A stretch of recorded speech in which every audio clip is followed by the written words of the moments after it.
শুভ পঞ্চমী সবাইকে জানিয়ে আজকে আমাদের শনিবারের নিরামিষ সিম্পল মেনু দেখাচ্ছি।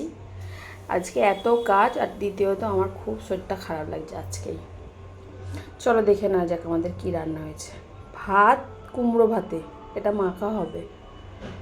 পেঁপে ভাতাটা মাখি না আমরা, কিন্তু কুমড়োটা মাখবে। এটা হয়েছে বরবটি আলু ভাজা। এখানে আছে আলু ভাজা, পটল ভাজা আর এই বড়া ভাজা। এটা কি বলতো, এত কালো কালো বাটা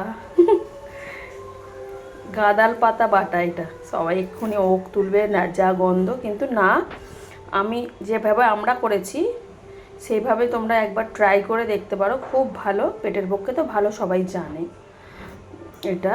এইটা হচ্ছে গাঁদাল পাতা বাটা। এটা হয়েছে টমেটোমের ঝাল। এটা হচ্ছে ধনেপাতা বাটা। আর হয়েছে আমাদের এই যে বড়ার তরকারি। ব্যাস, আজকে এইটুকুই, একদম সিম্পল মেনু। নিরামিষে রোজ রোজ কী করবে বলো, তাই এই টাটা।